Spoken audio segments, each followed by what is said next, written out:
Bonjour à tous et bienvenue sur le Mug Nowtech.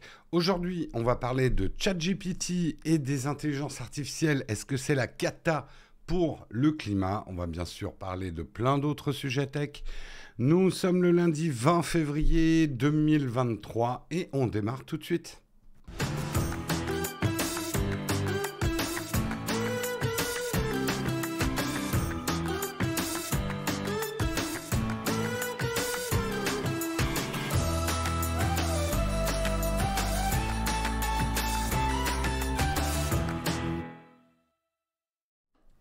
Bonjour à tous, j'espère que vous allez bien, que vous avez passé un bon week-end, tranquille et tout. Est-ce qu'il a fait beau? Est-ce que vous avez fait des trucs sympas? Il fait un peu plus chaud. C'est pas encore ça, mais on sent... J'avais des abeilles sur le balcon. C'est le printemps. Pas encore. Ils sont un peu en avance. Ma vie. Passionnant, non? Jérôme et les abeilles. Voilà un bon titre de série. Ça va, il y a un cyclone qui est arrivé. Ah oui, je sais qu'à La Réunion, ouais, vous avez un cyclone, ouais. J'espère que tout se passe bien pour toi, Fred de La Réunion. Alerte orange vu le cyclone, ouais. Bon courage. Bon courage à vous. Accrochez-vous, j'ai envie de dire. Je sais pas s'il est déjà arrivé ou il va arriver le cyclone. J'aurais dit les vidéos, c'est la cata pour le climat. On en parlera si tu veux, Harfleur. Ça va être la tartine, justement. L'efficience écologique de l'intelligence artificielle. Mais si tu veux ramener sur le tapis, on a toute une discussion là-dessus. Effectivement, regardez des vidéos, regardez des lives. Cata pour le climat. Tout à fait, tout à fait. Ce soir, il arrive. Bon courage à vous à La Réunion. On pense à vous. On pense à vous, on pense à vous. Merci Alan PSSN pour ton 11e mois d'abonnement. Merci Originally Strange pour ton 27e mois d'abonnement. C'est plus de l'amour, c'est de la rage. Merci Yves Castel également pour ton 10e mois d'abonnement. Et merci Samuel Archer, hein, notre père Fouras, notre trouve-tout pour les vieilles refs. Un 35e mois d'abonnement. Va vraiment falloir que je trouve une formule, hein. Pour les 35e mois d'abonnement. C'est plus de l'amour, c'est un ouragan. Comme un ouragan. Voilà. Pas trop tôt. Merci Youn42 également pour ton 11e mois d'abonnement et merci Patitus2000 pour ton 8e mois d'abonnement. Oula, ça tombe ce matin. Merci Walex Prod pour ton 14e mois d'abonnement. Le train de la hype est en approche. Va-t-on le faire démarrer aujourd'hui, le train de la hype? C'est tout le suspense. Pendant ce suspense, je vais lancer le sommaire de quoi on va parler ce matin. Nous parlerons de Twitter. Elon Musk va faire payer la double authentification par SMS. Voici comment la désactiver. On fera un peu le tri dans cette news parce que j'ai entendu aussi beaucoup de conneries de cette news.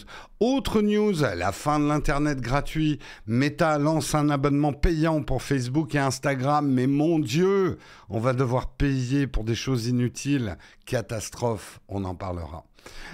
Nous parlerons également de ChatGPT dans Bing. Après une semaine, Microsoft tire ses premières conclusions. On a vu effectivement, il y avait du bad buzz.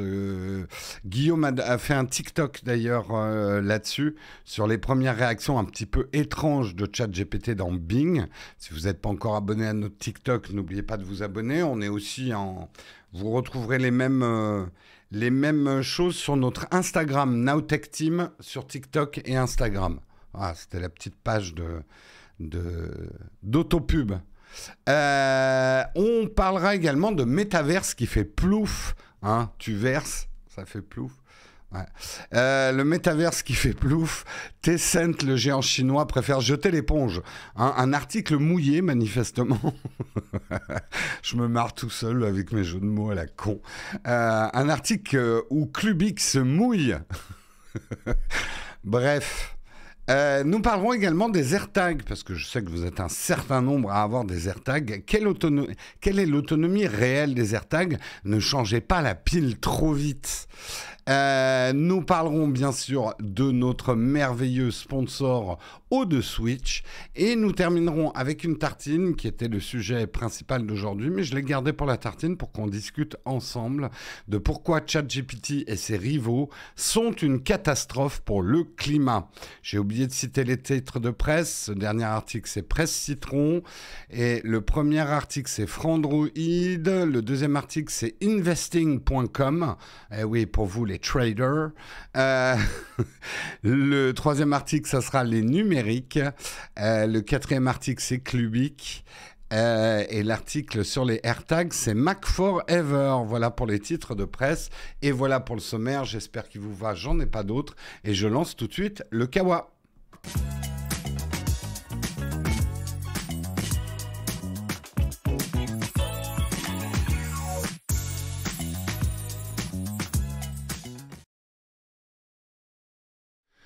Le Kawa est lancé, on va pouvoir se lancer dans le vif du sujet.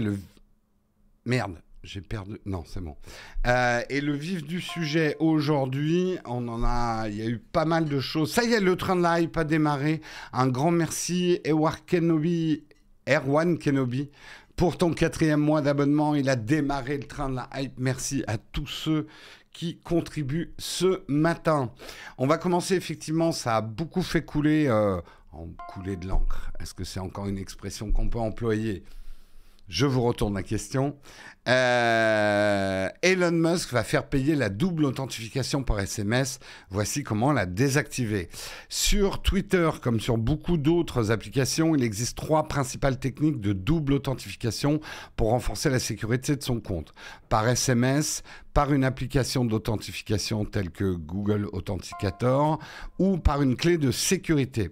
Problème, pour profiter de la double authentification par SMS, il faudra désormais payer Twitter. En effet, seul l'abonnement Twitter Blue offrira ce type de fonctionnalité, apprend-on dans un billet de blog officiel. En France, ce forfait est pour rappel facturé 11 € par mois. Pour justifier ce choix, la plateforme, et donc Elon Musk, ont expliqué que ce protocole donc de double authentification par SMS a fait l'objet d'abus de la part de personnes malveillantes, sans rentrer dans les détails. Elle estime donc plus judicieux de basculer sur une double authentification via une application dédiée ou une clé de sécurité. Seuls les abonnés à Twitter Blue peuvent utiliser l'authentification à 2 facteurs via SMS. Quelques minutes suffisent à la supprimer. Vous pouvez toujours utiliser l'application d'authentification et les méthodes recourant à une clé de sécurité. La suite de messages ne passe pas par 4 chemins. Si vous ne respectez pas cette règle, vous n'aurez tout simplement plus accès au réseau social.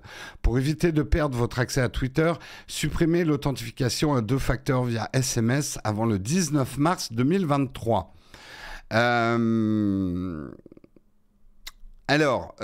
Effectivement, pour les analystes, en fait, cette décision revêt un intérêt financier. La double facteur par SMS est moins sécurisée que via l'appli, mais les serveurs qui gèrent les textos coûtent plus cher, explique-t-il.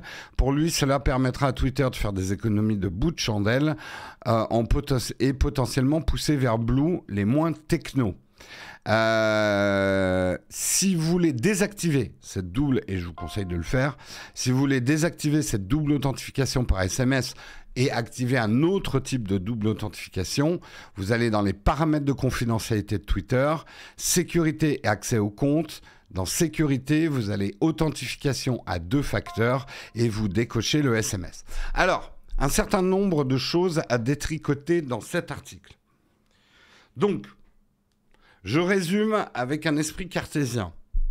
Twitter, tu nous dis, la double authentification par SMS va devenir payante. En gros, il n'y a que les abonnés Twitter Blue qui auront accès. Jusque-là, je suis. Après, tu nous dis, en fait, cette double authentification par SMS est moins performante et pose des problèmes. Ce qui est vrai. Ce qui est vrai, on vous l'a toujours dit, la double authentification par SMS, c'est la moins bonne des doubles authentifications. Attention, la double authentification, c'est le bien. Vous devez être partout en double authentification. On ne va pas revenir là-dessus. Maintenant, si vous pouvez choisir, ne prenez pas la double authentification par SMS. Il y a eu des abus, ça part du hacking social, etc. Mais bon, Twitter, Elon, je résume les choses. Vous dites, on a un truc qui n'est pas bon, donc on vous conseille de le décocher, mais on va le réserver à nos abonnés. Tu es en train de dire que la moins bonne méthode de double authentification, tu la réserves à tes abonnés. C'est ça que tu es en train de me dire. C'est un peu comme si tu disais, vous voyez, on a 3 chiottes. Il y a un chiotte, il est dégueulasse. Par contre, il n'y a que les VIP qui peuvent aller dans le chiotte dégueulasse. Je suis le raisonnement jusqu'au bout. Hein. C'est full débile. On est bien d'accord. Non, c'est full... Hein, pipo bingo. Non, en fait... Bon, prenons ce qu'il y a de vrai. Les serveurs qui envoient des SMS, ça coûte plus cher que les autres méthodes de double authentification. Je vous rappelle que les 2 autres méthodes de double authentification qu'on vous recommande, c'est une appli tierce, type Google Authentificator, où nous, par exemple, on utilise Authy. Moi, ça fait longtemps que les Twitter, on les a basculés sur Authy. C'est très pratique, c'est pas si relou que ça, et c'est même plus pratique que les SMS. Donc, je dirais que là-dessus, ils ont raison, Twitter. Basculez plutôt sur la double authentification par appli tierce. Vous avez une 3e méthode qui consiste à avoir une clé d'authentification physique. Guillaume vous en a parlé, on vous en reparlera peut-être. Ça marche aussi très bien. Mais le fait de dire il n'y aura plus que les abonnés qui auront cette option la plus pourrie, c'est plutôt une méthode de chacal pour miser sur ceux qui ne vont pas enlever la double authentification pour SMS, pour leur extirper un petit peu d'argent quand ça basculera le 19 mars. Alors, en vrai, tu auras quand même accès et tu pourras la désactiver. Mais en fait, Twitter mise sur les gens qui préfèrent payer que de se prendre la tête. Et vous ne pouvez pas imaginer à quel point ce genre de technique marche. C'est comme les abonnements à la salle de gym. Le business des salles de gym repose plus sur ceux qui ont la flemme d'arrêter leur abonnement, mais qui ne viennent plus, plutôt que ceux qui viennent vraiment en salle de sport. Bah là, c'est la même chose. Twitter se dit, on va bien avoir un certain nombre de personnes qui vont préférer payer que de même changer, de décocher une case, quoi.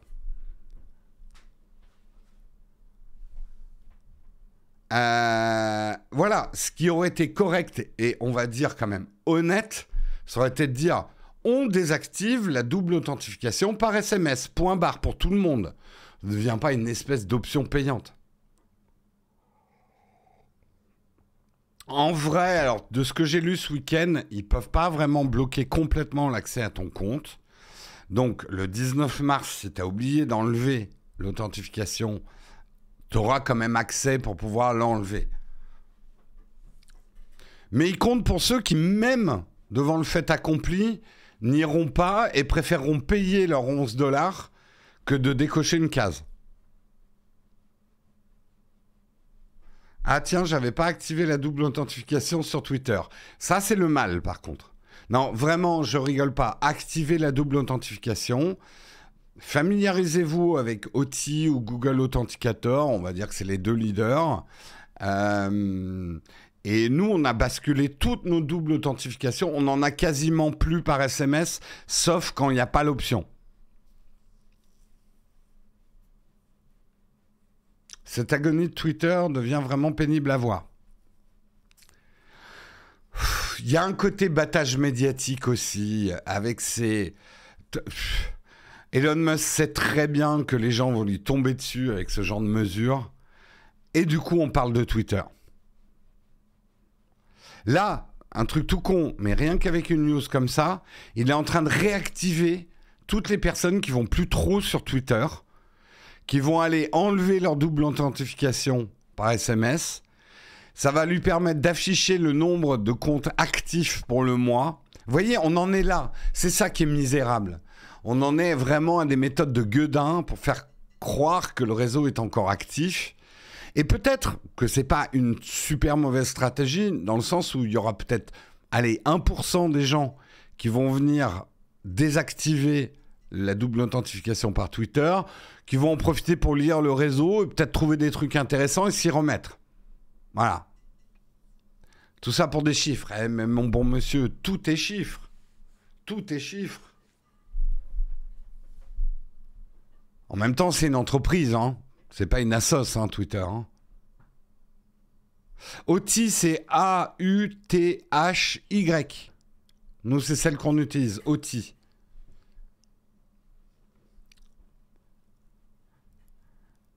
Dans mon cas, la double authentification, on rajoute une authentification en plus de celui par email car elle reconnaît pas le navigateur. En lieu, c'est triple authentification. Ça, nous, sur certains comptes, on a des triples authentifications. Hein.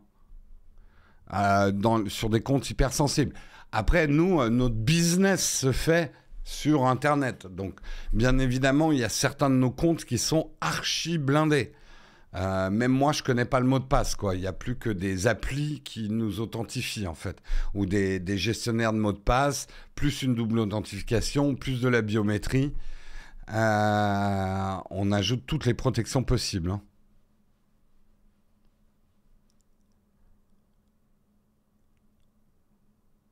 Après, je ne sais pas s'il faut tout intellectualiser les moves d'Elon Musk, attribués à la connerie ou à la bêtise. Ouais, après, je pense qu'il suit une théorie qui est assez en vogue en ce moment. C'est créer du buzz tous les jours pour pas disparaître, quitte à ce que ça soit du bad buzz. C'est une stratégie qui a été utilisée par Trump avec une certaine efficacité. On peut trouver ça odieux, et moi je trouve ça odieux, ça me fatigue comme vous. Mais ce qui est terrible, c'est que ça marche pas si mal.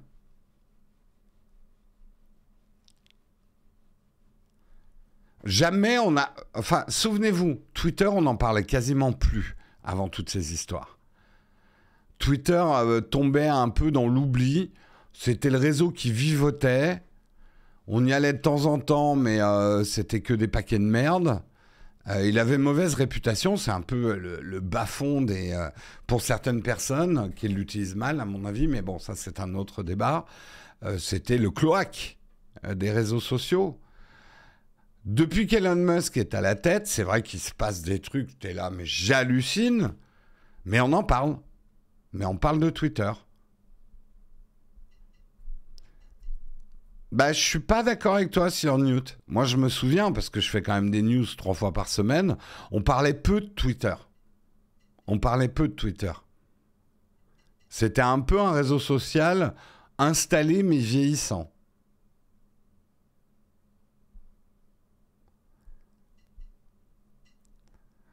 Tu vois, je pense que, et je rebondis sur ce que tu dis, Tulipe Coquine, le pire réseau, ça reste Facebook. Je pense qu'Elon Musk s'est dit, j'ai pas envie qu'on devienne Facebook, c'est-à-dire le réseau que les gens utilisent encore énormément, mais qui a une réputation vieillissante et un peu de réseau social à bout de souffle, quoi.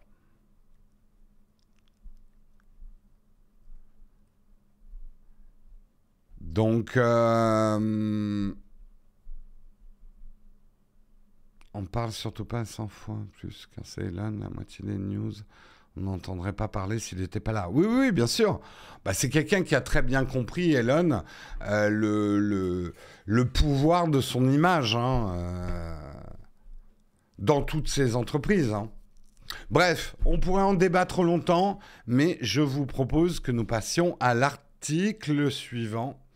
Et ça va pas vous faire plaisir, puisqu'on va encore parler d'Internet payant. Mais mon Dieu, on doit tout payer, alors que les petits pois ont déjà pris 50 centimes de plus. Et je rigole pas en disant ça. C'est vrai que... Alors, les petits pois, c'est pas ce qui a augmenté le plus. Mais vous avez vu quand même... Enfin, vous avez vu. Vous avez bien constaté à quel point la bouffe a augmenté. C'est dingue. Ça fait un peu peur. Non, non, mais le panier moyen, oui, il a bien augmenté. Meta a pris exemple sur Elon. Bah, c'est un petit peu ça. Meta lance un abonnement payant pour Facebook et Instagram.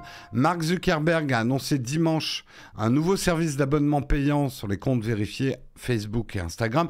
Dis donc, Marc, ça va pas de travailler le dimanche? Et le droit à la paresse, alors? J'aime pas ça, hein. Bref. C'était mon coup de gueule du matin. Meta Verified coûtera 11,99 $ par mois sur le web et 14,99 $ par mois sur iOS et couvrira les réseaux Facebook et Instagram. L'abonnement sera lancé en Australie et en Nouvelle-Zélande cette semaine, avant un déploiement plus large. Zuckerberg a précisé que cela va permettre de vérifier votre compte à l'aide d'une pièce d'identité gouvernementale, d'obtenir un badge bleu, de bénéficier d'une protection supplémentaire contre les usurpations d'identité et avoir un accès direct à l'assistance clientèle. Rappelons que Meta a été confronté à de nombreux problèmes au cours de la dernière année et demie. Les actions de la société ont chuté d'environ 55% depuis son sommet de septembre 2021. Le géant des réseaux sociaux a par ailleurs licencié environ 11 000 travailleurs au cours des derniers mois dans le cadre d'une vague de licenciements massifs dans les grandes entreprises technologiques. Ok, contexte.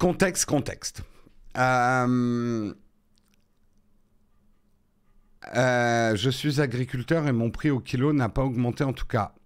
Ouais, Mika Tripler. Et je pense que tout ce qui demande de l'énergie, en fait, a vachement augmenté. Donc, cuisson, etc. Bon, c'est un autre débat. Ça va trop loin, nous dit Amoura Zik. Et tu as raison, ça va trop loin. Il faudrait payer pour tout. Regardez, même mon iPad tombe en panne tellement il se révolte. En tout cas, Elgato se fait des petites pubs gratuites grâce à mes pannes d'iPad, là. En fait, je ne sais pas ce qui se passe. C'est le signal. L'iPad est branché en HDMI et de temps en temps, ça lâche. Il va falloir qu'on trouve une autre solution, mais on n'a pas le temps de travailler dessus. Bref. Qu'est-ce que j'étais en train de dire? Oui, alors... Avant de vous offusquer, faites un pas en arrière et il faut raison garder. Et argent garder aussi. En fait, ces histoires de comptes payants, que ce soit Twitter, que ce soit Facebook, ça n'a pas que du mauvais. C'est-à-dire, les gens, et je vous en parlais dans le premier article, les gens comme nous, la fameuse rançon de la gloire. Parce qu'on a une gloire incroyable. Je ne peux pas faire 2 pas dans la rue sans me faire arrêter. Non, les gens dont le business, c'est de travailler avec les réseaux sociaux, sont prêts à payer ces prix-là pour plus de sécurité, plus de SAV, être mis en avant aussi. Finalement, ce que vous ne savez pas, mais la plupart des gens qui utilisent ces réseaux dans leur boulot payent des services tiers, payent des experts en SEO pour faire remonter leur contenu, pour favoriser le clic, parce que tout est chiffre, ma bonne dame. Quand vous avez des salariés à payer et qu'ils dépendent du nombre de vues que fait votre contenu, vos messages, etc., ben oui, on est prêt à dépenser de l'argent pour assurer des rentrées d'argent. Donc en fait, ce que fait Mark Zuckerberg en imitant ce que fait Twitter, dans l'absolu, n'est pas un mauvais move. Parce que moi, je vous le dis, en tant qu'entreprise, on est prêt à payer Twitter, on est prêt à payer Instagram. Facebook, on l'utilise quasiment plus, mais Instagram, parce que c'est des endroits qui nous rapportent de l'argent directement ou indirectement. Donc, de donner 12 $ euros par mois, si derrière, ça nous permet d'en récolter... même 24, c'est un bon investissement, entre guillemets. Twitter Blue, nous, on y réfléchit pour la chaîne principale, pour le côté la mise en avant des tweets.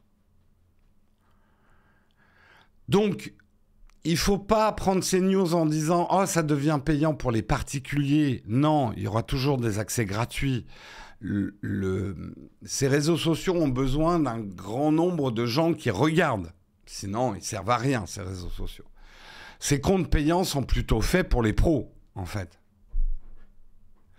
Ou des gens qui ne veulent plus être des cibles mouvantes pour le targeting publicitaire. Alors, J'aime pas trop le demi-mesure de Twitter qui est de ça va vous enlever des pubs, mais pas tout. Moi, si je paye un abonnement, je veux plus de pubs du tout, mec. Alors, Elon Musk va certainement me sortir un abonnement plus cher pour ne plus avoir de pubs du tout. J'ai aucun doute.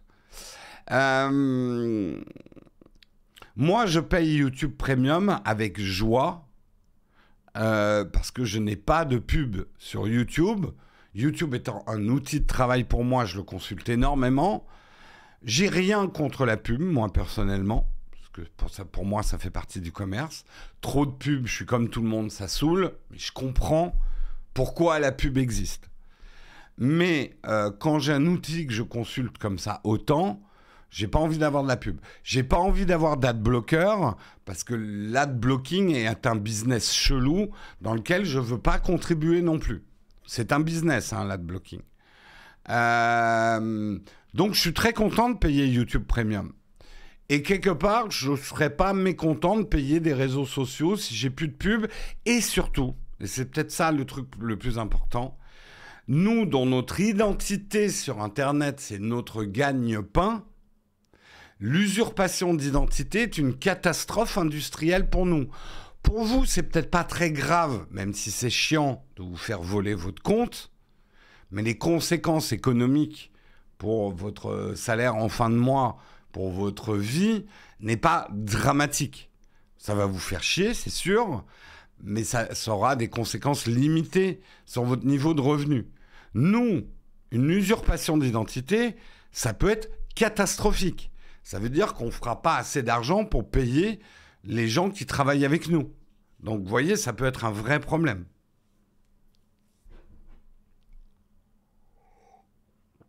Peux-tu expliquer pourquoi Adblock est un business ? Je ne vais pas le faire ce matin, on en a déjà beaucoup parlé de ça.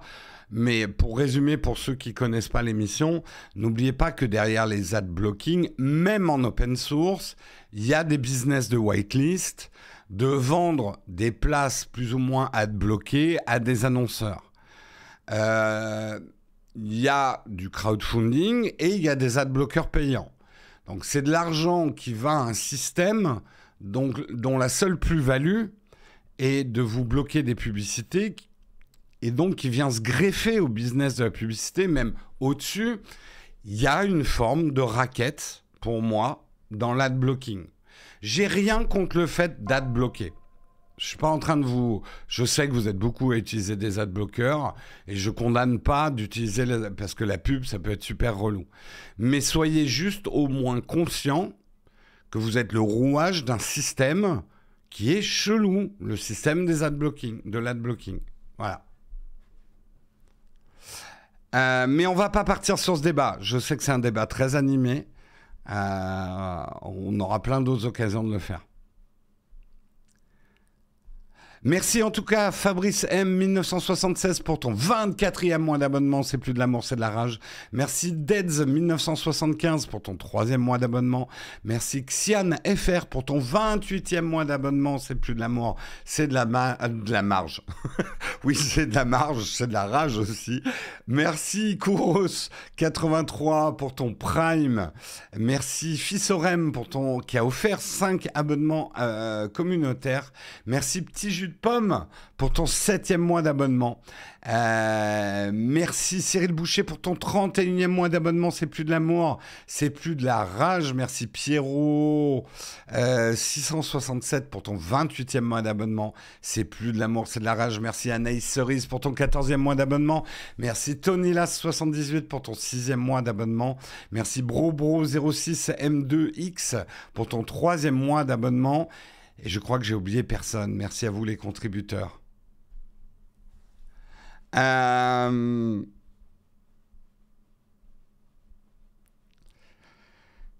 Pour avoir regardé Twitch sans adblock, c'est une purge. Il faudrait que les streamers les gèrent. Ouais. C'est un débat fondamental, mais très lourd et très difficile. Le rapport entre la pub, Internet gratuit, les business models, rien n'est simple. Je sais que votre réponse, c'est généralement en moyenne, la pub, ça va, mais il n'en faut pas trop. Mais en fait, c'est toujours trop la pub. Donc en fait, c'est un débat très difficile à tenir. Voilà.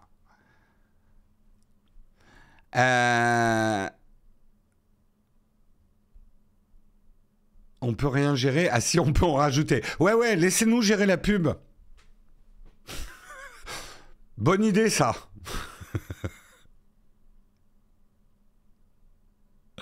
Bonne idée. Bonne idée.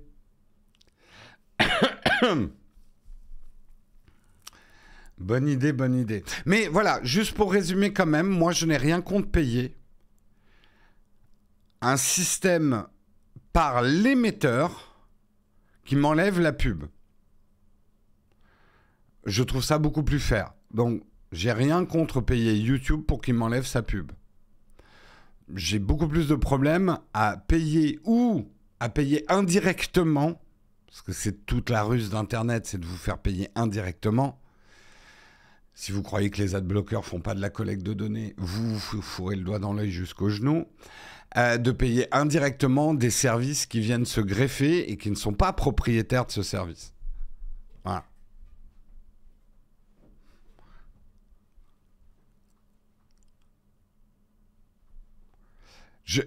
Encore une fois, je ne vous blâme pas d'utiliser ces services. Je vous demande juste de ne pas vous cacher derrière votre petit doigt. Vous contribuez à un système. Vous êtes le rouage d'un système.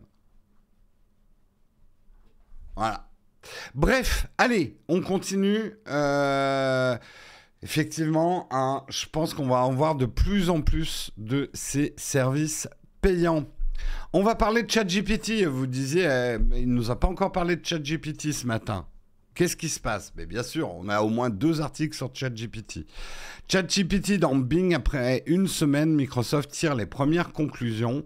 Alors, et mon iPad qui marche pas, ça va revenir. Effectivement, la semaine dernière, alors n'oublions pas que c'est une bêta, mais effectivement, la bêta a donné des résultats un peu inquiétants.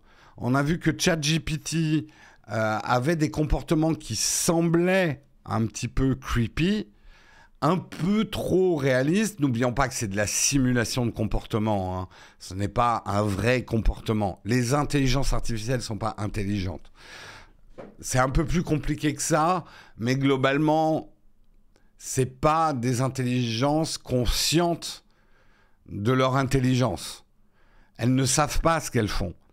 C'est juste de la probabilité avec des bases de données absolument énormes. On en reparlera dans le dernier article. Bref, on a vu que l'intégration de ChatGPT dans Bing donnait des résultats un petit peu chelous.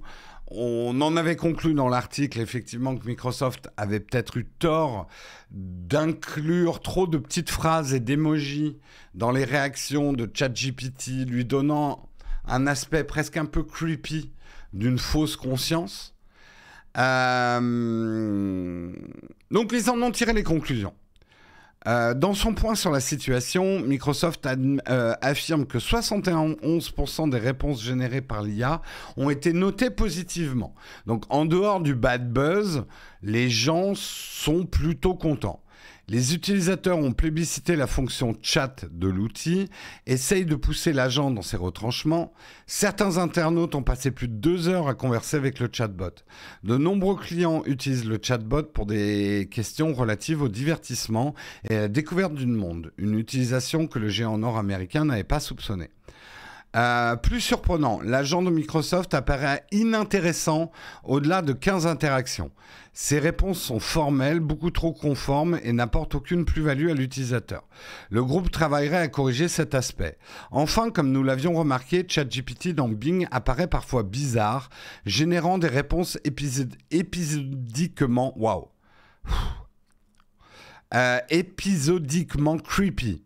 Le modèle essaye parfois de répondre ou de réfléchir sur le ton dans lequel on lui demande de fournir des réponses, ce qui peut conduire à un style que nous n'avions pas prévu, explique Microsoft qui tente de corriger ce biais.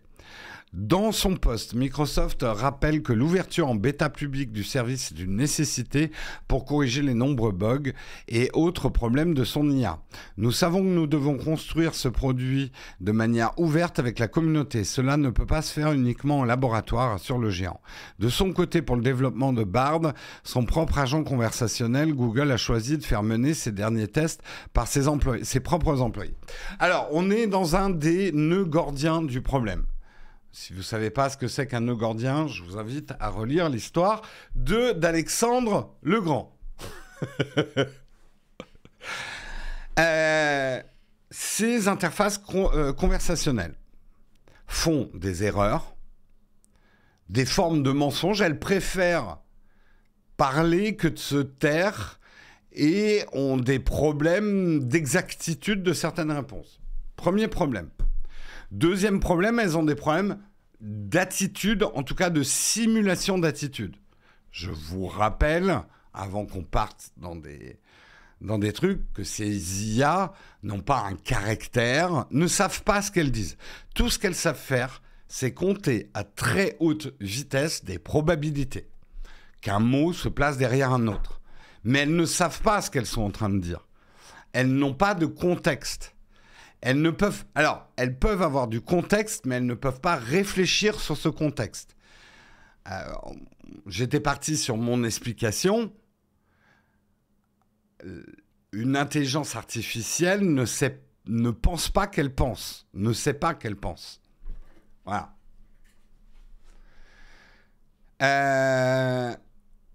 Tu veux qu'on mette un grand coup de hache dans l'IA? Tout à fait. J'allais demander à ChatGPT, c'est quoi cette histoire de nœud? Ça serait drôle. C'est quoi Mais en fait, c'est marrant. Je vois beaucoup de gens qui utilisent ChatGPT comme un moteur de recherche. C'est pas à ChatGPT, vous devez pas demander c'est quoi le nœud gordien. À ChatGPT, c'est raconte-moi l'histoire du nœud gordien de manière sarcastique, par exemple. C'est ça qui est intéressant.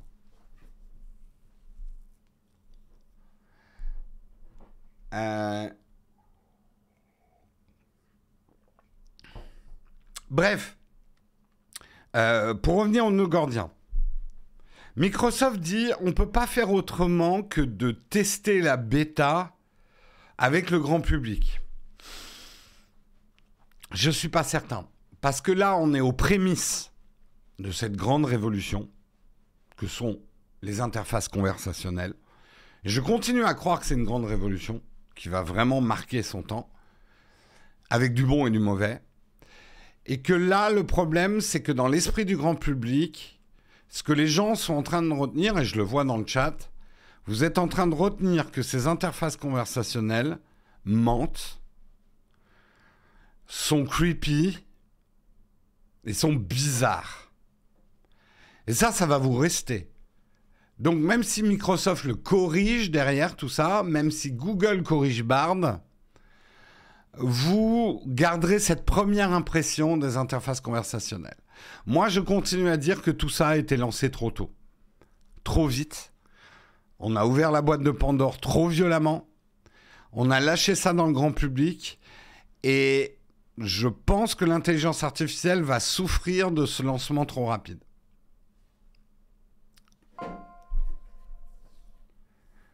Breton Rieur, au final, quel est l'intérêt de ChatGPT? Ça apporte quoi de plus dans la vie, dans la connaissance? Énormément de choses, Breton Rieur. Essaye d'imaginer, juste Breton Rieur, dans ta vie, et tu parles de la connaissance. Essaye d'imaginer que tu avais un assistant avec toi qui va te permettre de résumer un certain nombre de choses de manière efficace pour aller plus loin, plus vite dans la recherche de la connaissance. Il ne va pas apprendre à ta place. Il ne va pas te remplacer, mais il va t'aider. Il va t'aider sur des tâches fastidieuses et laborieuses qui n'apporteront rien justement à ton intelligence. Je prends un exemple que je vais sortir exprès du monde du texte, parce que les tableurs Excel.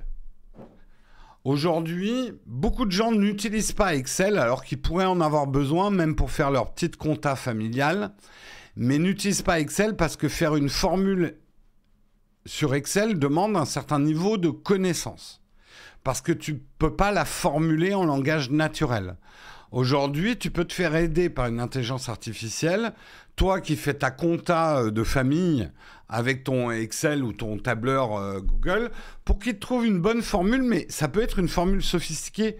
Tu peux lui dire trouve-moi une formule pour déterminer combien j'ai dépensé en vacances et combien j'ai économisé sur mon assurance maladie sur l'année 2021 jusqu'à 2023.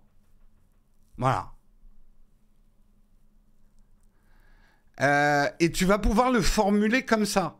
Donc tu vois l'intérêt. Au lieu de devoir chercher sur des sites internet toi-même la bonne formule mathématique, machin, etc., tu vas pouvoir... En fait, on arrive au fantasme de la science-fiction, de Star Trek et tout ça, pouvoir parler naturellement avec un ordinateur et formuler des questions complexes. Et il va faire un travail de synthèse sur des informations qui n'auraient pas vraiment d'intérêt de les lire, en fait. Mais non, c'est pas la fin des maths. C'est là où il faut être... vous basculez vite dans l'irrationnel. Là, vous êtes en train de dire, puisque ces intelligences artificielles vont faire une partie des maths à ma place, c'est un peu... Quelqu'un prenait l'analogie, c'est comme si vous disiez, les calculettes vont tuer les maths.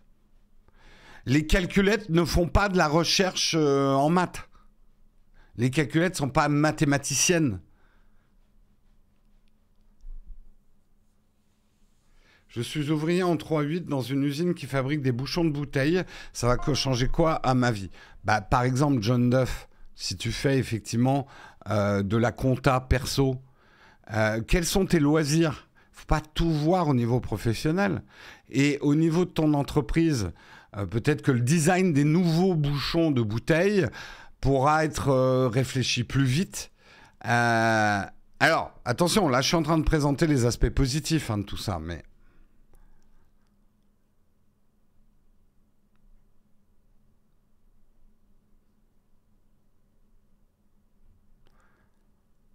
J'attends que ChatGPT soit connecté à Siri, genre super assistant très drôle. En vrai, je vous donne l'exemple de comment moi je m'en sers essentiellement. Vous savez qu'on écrit des vidéos, hein. On les écrit, oui, on écrit nos vidéos, c'est pas de l'impro devant une caméra.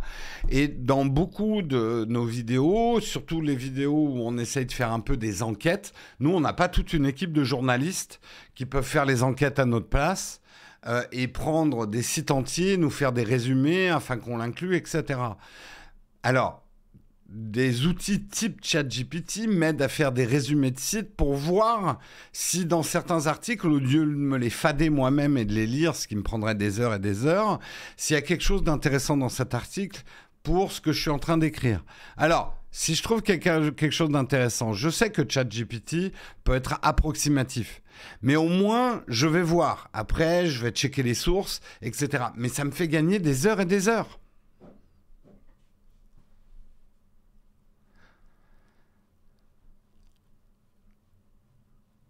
Alors, effectivement, le bout.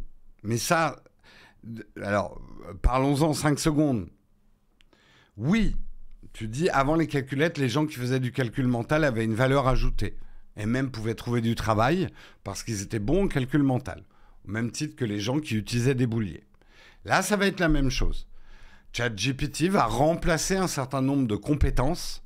On avait avant, par exemple, nous, dans notre métier... Alors, si j'avais de l'argent pour les payer, le truc, c'est que j'ai pas d'argent pour les payer, mais j'aurais une flopée de pigistes, de documentalistes pour aller faire ce travail de synthèse. Si j'avais de quoi les payer, nous, l'équipe, on serait 3 fois plus gros.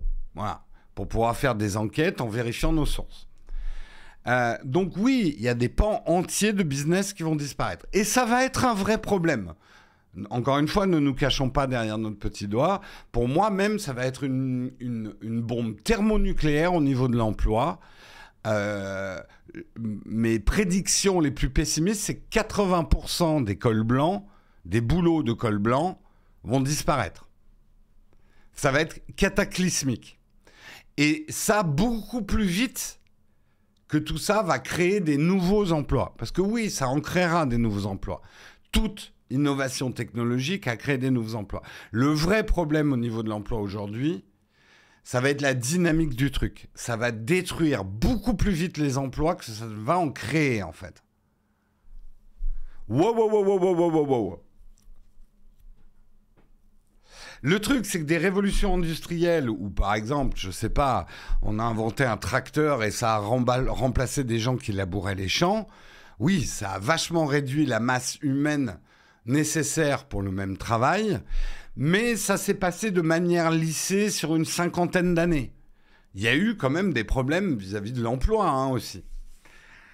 Le problème, c'est qu'en fait, vous avez une espèce de triangle.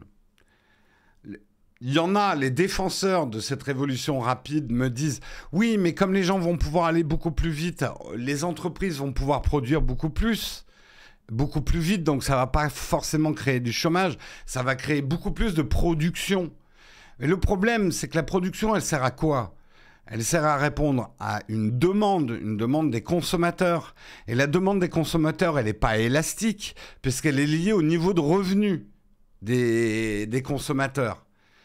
Et ChatGPT va pas élever le niveau, a priori, le niveau de revenu des consommateurs avec un facteur x10 instantanément. Donc, les entreprises, au bout d'un moment, oui, ça peut être bien de produire plus, moins cher, mais si t'as pas de consommateurs au bout, ça sert à rien, qui n'ont pas de quoi payer. Donc, en fait, tu peux pas prendre ce genre de problème juste par deux bouts.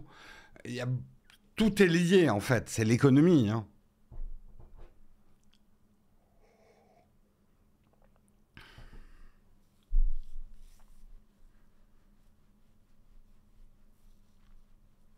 Et là, le truc... Et t'as raison. Il y a des gens qui se sont formés à devenir mécaniciens pour des tracteurs et ça a créé de l'emploi. Moi, ce que je dis juste, c'est qu'il va y avoir une destruction d'emplois beaucoup plus rapide que de la création d'emplois. Après, j'ai aucun doute que la balance se rétablira dans le temps. Personnellement, j'ai aucun doute là-dessus. Mais sur, je dirais, une durée de 10 à 20 ans, je pense qu'on va avoir des très gros problèmes au niveau de l'emploi avec ces intelligences artificielles, chez les cols blancs.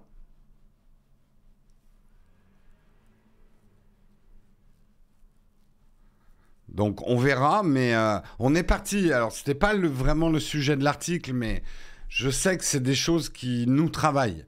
Et c'est intéressant d'en parler, d'y réfléchir avant que ça arrive.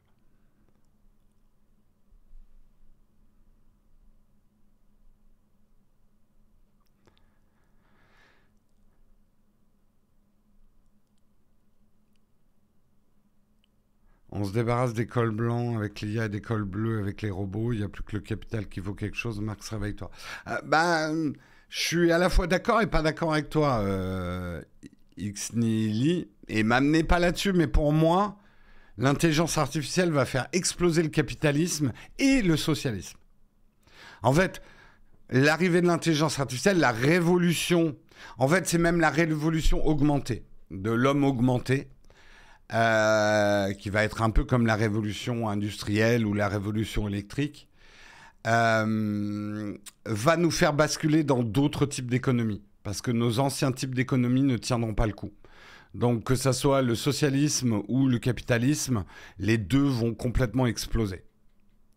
Rien que ça. Ouais, mais on verra. Je suis peut-être une Cassandre, j'espère être une Cassandre. Mais je pense que tout ça va exploser. Parce qu'en fait, il y a une notion fondamentale de toutes les théories économiques, qui est la valeur travail, la valeur d'une chose, qui explose, qui va exploser.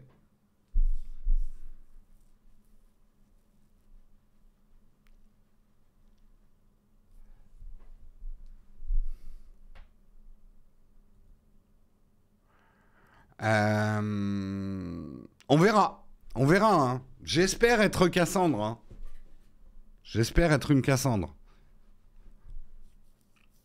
Bref. Désolé, hein, ça fait un coup de sang dès le matin là, de partir sur des sujets comme ça. On va continuer. C'est des débats hyper intéressants, mais il est 8h49. On va parler de métaverse. pour moi, métaverse et tout ça, ça fait partie aussi hein, de l'homme augmenté, de cette prochaine révolution. Mais ça marche pas si bien que ça. Le métaverse fait plouf. Tencent, le géant chinois, préfère jeter l'éponge. Tencent, qui possède l'application de messagerie WeChat et 20% des parts d'Universal Music Group, a laissé tomber l'idée de lancer du matériel de réalité virtuelle. Un nouveau coup dur pour le métaverse qui, après avoir fait de multiples reprises de la Une Tech en 2021 et 2022, n'a jamais et véritablement n'est jamais rentré dans les mœurs. Effectivement, le métaverse, c'est un vœu pieux, mais les applications, pour l'instant, on ne les voit pas. Tencent avait imaginé divers produits autour de la VR, comme un contrôleur de jeu en forme d'anneau.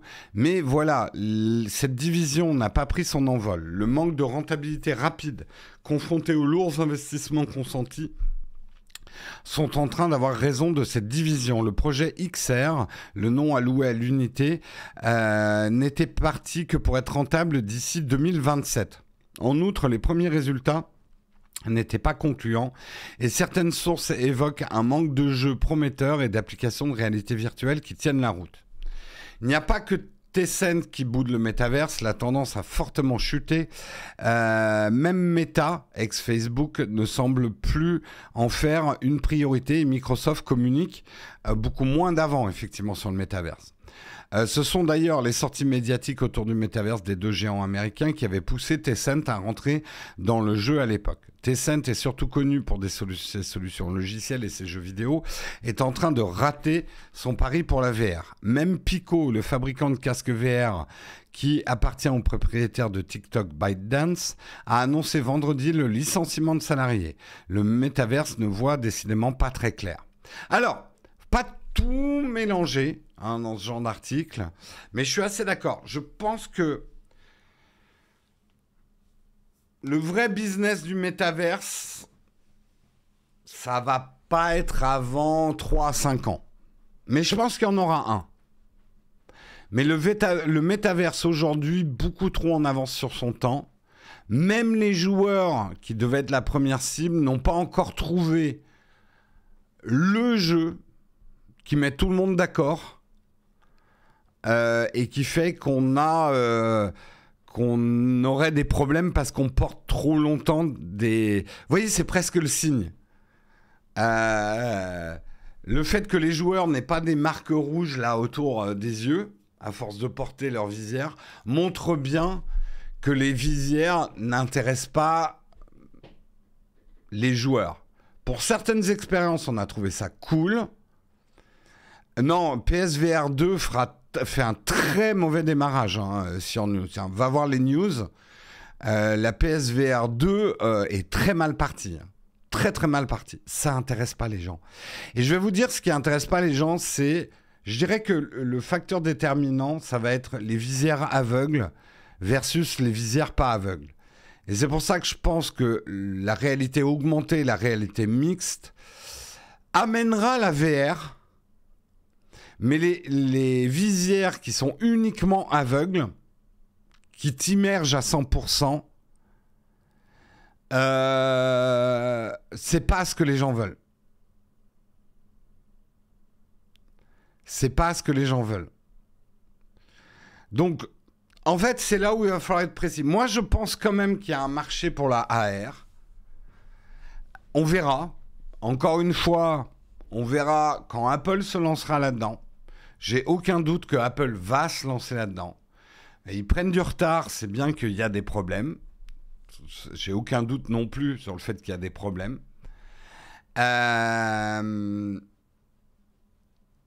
Comment tu peux dire que la PSVR n'intéresse pas les gens? Va lire les articles, Locan. C'est pas moi qui le dis.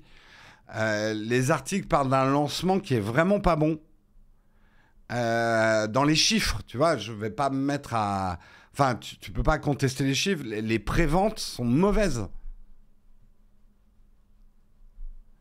Après, le produit est peut-être génial, mais je pourrais te citer des listes immenses de produits absolument géniaux qui ne se sont pas vendus parce qu'ils ne répondent pas à une attente du public. C'est tout.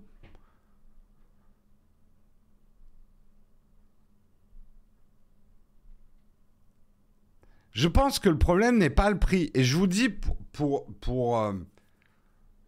j'ai acheté, moi, les Quest 2. Et en fait, au final, le bilan, j'ai joué à des jeux. Je me suis baladé sur navigateur. J'ai regardé des vidéos en 360. Tout ça est cool. Mais en fait, ce qui me gêne le plus, et je pense que c'est le plus gros problème, c'est le côté aveugle. C'est-à-dire que quand je mets ça, même si je l'ai... Alors, il y a des moments, c'est cool de basculer complètement dans un univers qui n'existe pas, notamment dans le jeu vidéo. Mais quand tu doubles tapotes sur le côté et que tu as une vision noir et blanc dégueulasse de ton environnement, bah t'es aveugle en fait. Et même, je vais vous dire, parce que parfois ça tient un peu de choses. Quand quelqu'un rentre dans la pièce et me voit avec ce truc fermé, c'est une impression extrêmement désagréable. Je suis très sensible au design et à la symbolique des choses. Et je pense que le succès de ce type de visière de réalité mixte viendra de la capacité à rendre, je ne sais pas si c'est techniquement possible, mais en faisant ça, non seulement je veux voir parfaitement l'environnement derrière, mais je veux que la personne qui me regarde, même si c'est un effet de verre fumé, ne voit pas forcément mon regard, mais que j'ai pas ce côté, j'ai un mur de plastique entre toi et moi. Voilà.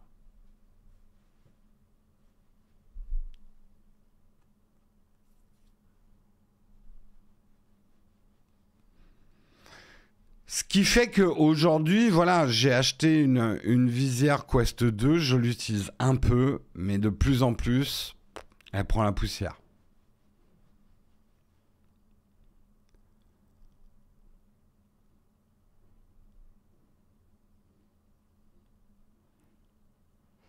Voilà, voilà. Tu veux qu'on fasse en alu?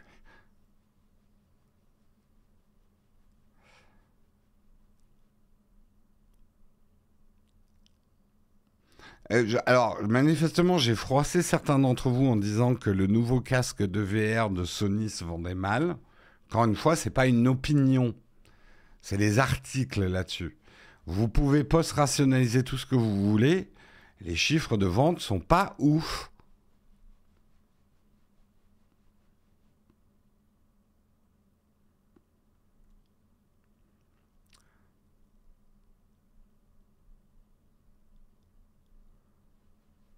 Ouais, mais je peux te dire que si en outre, retirer son casque, c'est pas la même chose que de reposer son téléphone.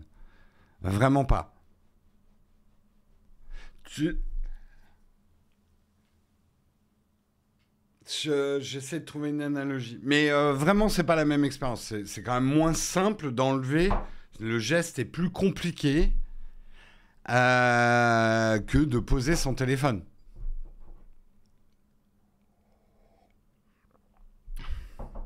Et c'est bien pour ça que je pense que Apple ne va pas se jeter dans la VR. Apple va se jeter dans l'AR, dans la MR, mais pas dans la VR. Et qui focalisent tous leurs efforts, non pas à créer un métaverse et des univers virtuels, mais à augmenter la réalité, qui leur semble beaucoup plus prometteur.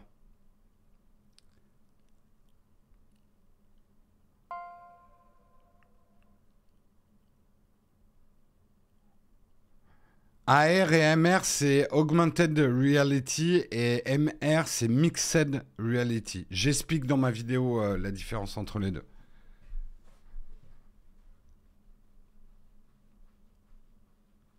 L'AR était un échec chez Microsoft.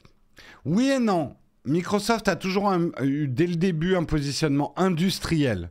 C'est-à-dire que la visière Microsoft a été un vrai proof of concept et certaines industries utilisent les HoloLens. Mais rien que par le positionnement prix et même le positionnement de développement logiciel autour des HoloLens, Microsoft le réserve à un univers industriel. Encore plus que pro, un univers industriel ou médical, vraiment pour des applications pro de chez pro. Donc on ne peut pas parler d'un échec, c'est simplement que Microsoft ne visait pas le grand public avec les HoloLens. On verra. Allez, j'avance, je suis en retard. Heureusement, c'est le dernier article. AirTag, quelle autonomie réelle? Ne changez pas la pile trop vite. Si vous avez acheté un AirTag au moment de sa sortie ou peu après, la pile affiche certainement déjà un petit peu de fatigue. Avec l'application localisée, Apple indique que la batterie de chaque balise, mais le niveau n'est pas aussi précis que sur un Mac ou sur un iPhone. Si la tentation de changer la pile devient forte, de peur de perdre ses affaires, faute de batterie suffisante, ce n'est pas forcément utile de trop se presser. En effet, nous avons tenté de pousser les AirTags plus longtemps possible, jusqu'à extinction totale, et le résultat est surprenant. En effet, avec plus de 4 ou 6 mois avec l'alerte batterie faible, nos AirTags fonctionnent toujours. Mais au-delà, effectivement, certains se sont éteints de façon définitive.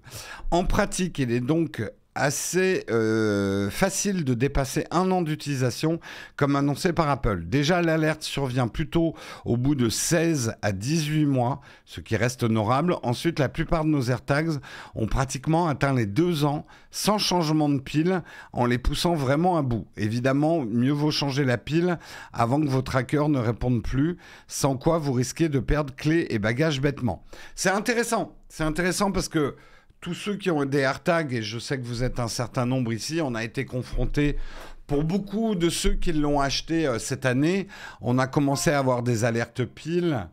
Il y a quoi? Il y a 4-5 mois. Moi, je me suis posé la question aussi. Vu que ça consomme très peu, est-ce que je ne peux pas changer les piles un peu plus tard? Alors, il faut se méfier parce que, vous savez, ça risque d'être un peu le syndrome de la réserve d'essence. Autrefois, quand il y avait de l'essence dans les voitures. Non, encore aujourd'hui. Ouais, je peux encore rouler même quand mon réservoir est à 0. Vous avez acheté des AirTags pour pas perdre les objets. Donc, je ne conseillerais pas de les pousser à 2 ans. Mais par contre, pas la peine de vous précipiter quand vous avez l'alerte pile. Moi, ce que je vous conseille, à la limite, si vous voulez vraiment faire des économies et utiliser le moins de piles possible, c'est peut-être de vous mettre une alerte, peut-être sur 18 mois, voilà. Entre le moment où vous avez changé la pile et le moment... Mais bon, il faut être discipliné. Moi, personnellement, je changerai la pile, ou en tout cas... Je commande mes piles ou je vais acheter mes piles chez le cordonnier ou au supermarché dès que j'ai l'alerte. Voilà. Mais sachez que si vous devez partir en vacances et que vous avez l'alerte la veille, ne paniquez pas. C'est peut-être ça l'info la plus importante. L'usure de la pile, tu le vois dans l'application localisée. Tu vois l'application.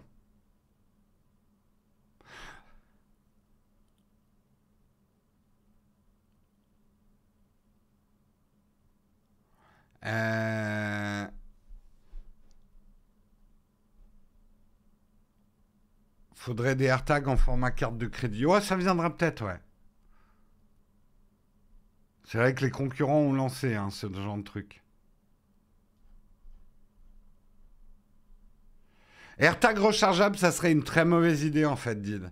C'est ce que j'avais dit dans mes premiers tests de AirTag, pourquoi ils n'ont pas fait un truc rechargé. En fait, il faut bien réfléchir pourquoi on achète ce genre de choses. On achète les AirTags pour ne pas perdre des objets. S'il fallait... Déjà, la plupart du temps, l'AirTag, tu le mets sur un système de porte-clés scellé. Il faudrait les sortir du porte-clés pour les poser sur un truc pour les charger. Les batteries rechargeables n'ont pas la même fiabilité qu'une pile en termes de consommation. Faudrait que tu penses... Moi, alors je te donne un exemple. J'en suis à 8 AirTags. Ouais, j'ai 8 AirTags dans ma vie. Toutes mes clés sont équipées d'AirTags, tous mes sacs, et certains de mes sacs ont 2 AirTags. Un à l'intérieur, un à l'extérieur. Si je devais recharger mes 8 AirTags, je le ferais pas, et du coup, je perdrais mes trucs, et j'aurais 2 fois plus les boules, parce que j'aurais acheté des AirTags pour rien, en fait.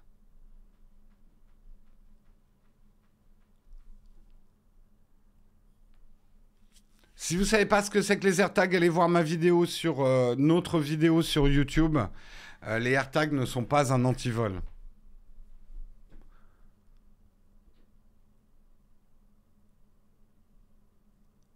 Si la batterie tient 1 an et que tu recharges tous les ans. Mais justement, alors Harfer, moi je l'ai découvert ça avec les alarmes. J'ai un système d'alarme à l'atelier. Et en fait, il y a 2 parties de l'alarme où il faut remplacer les piles. Et l'installateur d'alarme, je lui dis, bah, est-ce que je peux installer des piles rechargeables? Il m'a dit, surtout pas. En fait, les piles rechargeables, c'est bien hein, pour tout un tas d'objets, mais ça n'a absolument pas la fiabilité d'une pile. Alors, c'est pas génial pour la planète, c'est sûr, de ne pas prendre des piles rechargeables, mais les piles rechargeables n'ont pas le même niveau de fiabilité et vont, du coup, parfois se couper brutalement, ne plus avoir d'énergie brutalement. Donc, c'est pas recommandé d'utiliser du rechargeable sur des endroits qui sont un peu vulnérables.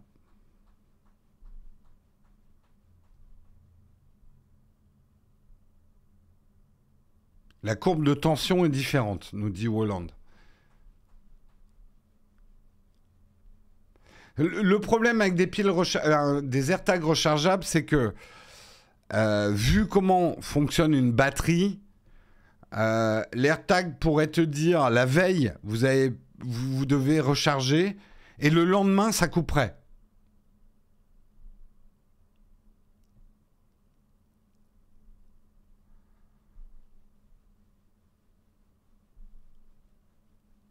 Il y a même un AirTag sur un AirTag. La courbe de profil de l'installateur est différente, ouais. Oui, Samsung a aussi un système type AirTag. On me dit par contre qu'ils se déchargent plus vite. Enfin, qu'ils usent plus de batterie. Est-ce qu'une bonne mémoire pour remplacer les AirTags?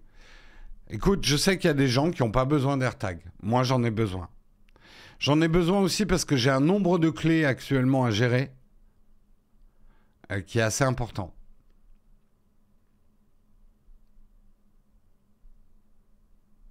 Ça serait bien d'avoir le même mécanisme dans les montres qui rechargent la pile avec le mouvement.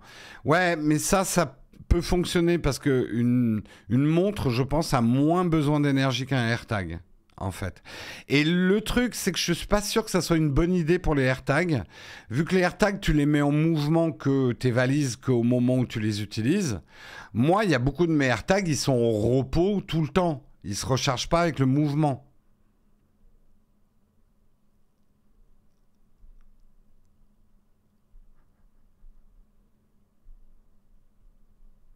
Ah, de toute façon, moi, les AirTags, je dis que j'en ai 8, vous vous moquez peut-être, mais ça m'est hyper utile. Et même des gens autour de moi qui n'étaient pas forcément convaincus se sont mis à l'AirTag hein, quand même. Hein.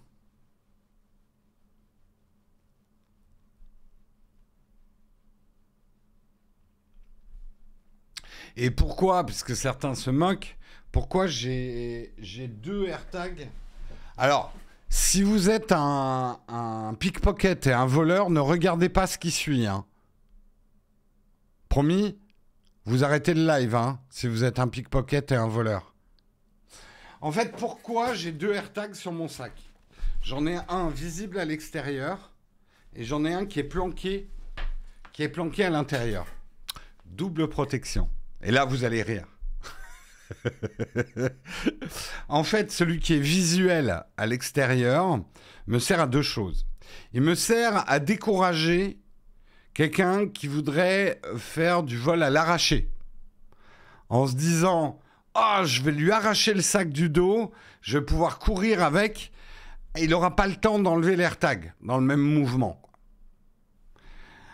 Et pourquoi j'en ai planqué un deuxième à l'intérieur? Alors, en vrai, il me sert à autre chose, cet AirTag extérieur, je vous expliquerai aussi. Et pourquoi j'en ai planqué un à l'intérieur? C'est plus pour le mec qui me l'aurait volé pas à l'arraché. Il va se débarrasser du premier AirTag, il va se dire « Je suis plus traqué. » Eh ben si, j'en ai planqué un deuxième à l'intérieur. C'est vrai que celui de l'extérieur pourrait être factice. Mais alors, en vrai, celui de l'extérieur, je l'ai mis aussi parce qu'il m'arrive, par exemple, de prendre, vous voyez, à l'intérieur de ce sac, j'ai un autre sac. Et parfois, je prends juste cet autre sac quand je suis en voyage. Et du coup, je mets le AirTag dedans. En fait, c'est mon AirTag mobile, celui-là. Que je peux mettre soit... un truc tout con. C'est con, hein, mais ça m'est déjà arrivé dans des vestiaires de me faire piquer mon blouson dans un vestiaire lors d'une soirée. Un truc que je fais quand je vais dans une soirée, maintenant, je glisse ce AirTag dans mon blouson avant de le donner au vestiaire. J'ai pas parlé de mon troisième AirTag. Vous savez pas où il est. N'empêche, le coup du manteau, de mettre un AirTag dans son manteau quand vous allez dans des vestiaires, eh ben c'est pas con. C'est pas con du tout.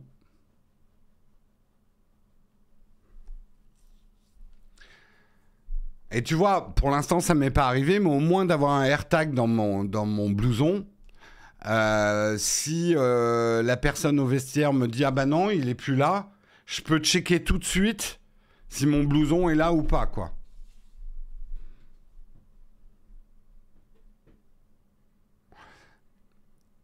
Et alors, effectivement, Oleg, comme on a tous des peak design, les youtubeurs, ça nous permet de différencier aussi nos sacs. J'ai mis un AirTag dans ma trottinette. Les AirTags, il faut en avoir pour comprendre à quel point c'est utile. C'est tout ce que j'ai envie de dire.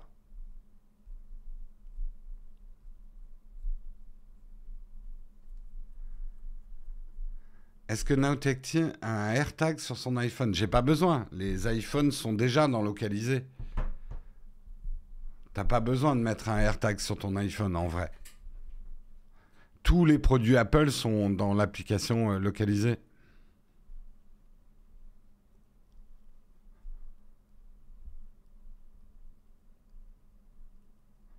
AirTag en environnement Android, non.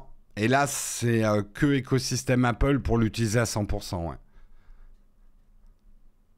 Alors, je suis d'accord. AirTag sur le Pencil, ça serait une super bonne idée. Et sur la télécommande de l'Apple TV, ouais. C'est clair. Non, ça n'empêche pas les vols. Si en Newt, regarde le titre de notre vidéo sur YouTube. Quel est le titre de notre vidéo sur YouTube? AirTag, 2 points, ce n'est pas un antivol. Allez, il est temps qu'on passe au sponsor parce qu'on a une grosse tartine derrière. Nous allons parler effectivement... Attendez, juste un petit problème. Yep. Je le rouvrirai tout à l'heure. Un petito seconda. J'arrive. Je suis pas dans le bon truc. J'arrive tout de suite. J'arrive tout de suite. J'arrive. Voilà, c'est bon. Nous allons parler effectivement de notre merveilleux sponsor. Et notre merveilleux sponsor, c'est O2 Switch. O2 Switch, ce n'est pas le parfum des joueurs Nintendo. C'est l'hébergeur web par excellence. O2 Switch est l'un des meilleurs hébergeurs, si ce n'est le meilleur hébergeur sur le marché, avec une sécurité et une fiabilité remarquables. Et cerise sur le gâteau, pas cerise sur le croissant, mais cerise sur le gâteau, O2 Switch c'est français et tous les data centers sont en France. O2 Switch offre un service de qualité pour ceux d'entre vous qui sont en train de créer ou qui cherchent à faire héberger un ou plusieurs sites web. O2 Switch propose un support client exceptionnel, 24 heures sur 24, 7 jours sur 7, avec des conseillers prêts à répondre aux questions et aux problèmes techniques que vous pourriez rencontrer. Mais vous aurez également le total contrôle de votre hébergement grâce à une interface technique performante et intuitive. Mais une des choses qui est le plus appréciée chez O2 Switch, c'est l'offre unique, comme je suis en train de vous la montrer. C'est pas une offre où il y a des choses cachées avec des petits suppléments, des trucs. Ah, allez, je vais prendre le Maxi Best Of à 50 centimes de plus. C'est pas. Et au final, ça va doubler le prix de ton truc. Non, Là, il y a une offre unique, 7 € par mois. Restez jusqu'à la fin du sponsor, je vous dirai comment réduire ces 7 €. Et vous avez tout compris dedans. C'est illimité, plus besoin de choisir entre les coûts, la puissance du CPU, la mémoire et le nombre de sites. Tout est clair et simple. Vous pourrez héberger tous vos sites dans des espaces 100% isolés avec O2Switch. Alors, n'attendez plus, O2Switch est pour vous. Utilisez notre code promo N15 ou faites point d'exclamation O2 dans le chat. Je crois que c'est point d'exclamation O2, oui. Et vous aurez moins 15% la première année d'O2Switch. Alors attention, ça n'est valable que pour une nouvelle souscription à l'offre unique hors renouvellement. Et en plus, si jamais ça ne vous va pas, parce que ça peut arriver, bah O2Switch est satisfait ou remboursé. Donc, pas de risque. Voilà, nous en tout cas, on remercie O2Switch de nous aider à vous proposer cette émission et de payer les gens qui produisent cette émission pour vous. Hein. Vous évitant d'avoir trop de publicité. Je sais qu'il y en a par Twitch, mais celle-là, on n'y peut rien. Mais au moins, on n'a pas des coupures pub entre chaque article. Hein. Voilà. Sur ce, on va passer tout de suite à la tartine.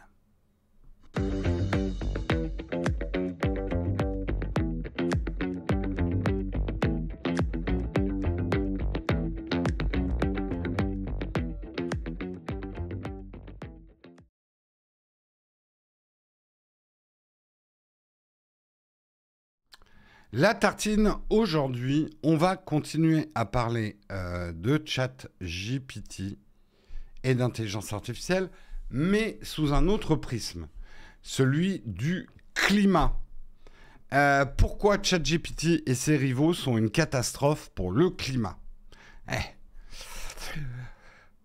Personne ne veut rater le coche après Microsoft et Google qui ont annoncé l'intégration de leur propre agent conversationnel sur leur moteur de recherche. Les géants de la tech chinois Baidu, Alibaba et NetEase ont confirmé travailler sur leur propre modèle. On a appris aussi qu'Amazon bossait sur leur propre modèle de génération de langage.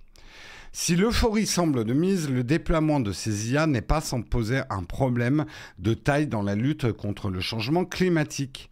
En effet, ces technologies nécessitent une importante puissance de calcul pour leur entraînement et leur fonctionnement. On en a déjà parlé avec les cartes graphiques. Mais c'est pas non plus un petit peu plus de puissance de calcul. On le sait, ça repose sur d'énormes quantités de données. Et il faudra 4 à 5 fois plus de calculs par recherche que sur une recherche normale sur Bing ou Google. 4 à 5 fois plus de calculs. Donc, en théorie, 4 à 5 fois plus d'énergie pour le moindre prompt sur une intelligence conversationnelle. Alors que l'utilisation d'Internet pèse déjà pour près de 4% dans les émissions mondiales de gaz à effet de serre, et même si le numérique n'est pas l'industrie la plus polluante, l'impact de ces nouveaux systèmes pourrait donc très vite se ressentir. Pour l'heure, Microsoft n'a pas répondu aux demandes du média américain. Toutefois, on sait toutefois que Microsoft s'est donné pour objectif d'avoir un bilan carbone négatif d'ici 2050. Côté Google, cette problématique semble avoir été pensée en amont. Jane Park, porte-parole de l'entreprise, explique ainsi « Nos résultats montrent que la combinaison de modèles, de processeurs, de centres de données efficaces avec des sources d'énergie propres peut réduire l'empreinte carbone d'un système jusqu'à 1000 fois. Il est en tout cas urgent de déployer ces nouvelles solutions moins énergivores. Les grandes entreprises technologiques semblent en effet très pressées de lancer ces outils et cela va être le cas au cours des prochains mois. » Alors, faut raison garder. Alors, tu as tout à fait raison. Gustave Flex, ça a été ma première réflexion. Ok, un prompt sur une intelligence artificielle, une demande, va probablement prendre 4 à 5 fois plus d'énergie qu'une demande sur un moteur traditionnel. Mais si l'IA est performante, elle va m'apporter a priori une réponse beaucoup plus complète et m'éviter de faire d'autres recherches et d'ouvrir des sites internet. Chaque chargement de page, c'est là où je trouve le calcul un peu biaisé. Le principe des interfaces conversationnelles, et d'ailleurs ça va être un des problèmes, c'est que du coup, on va moins aller sur les sites internet. On va plus rester sur le site, sur l'interface conversationnelle, puisque les infos vont être aspirées, digérées et servies sur l'interface conversationnelle. C'est d'ailleurs un des gros problèmes économiques qu'il va y avoir, c'est que vu que les gens n'iront plus lire des articles sur des sites internet, comment vont survivre ces sites internet qui sont à l'origine et à la source de l'information? On ne peut pas résoudre tous les problèmes dans une tartine.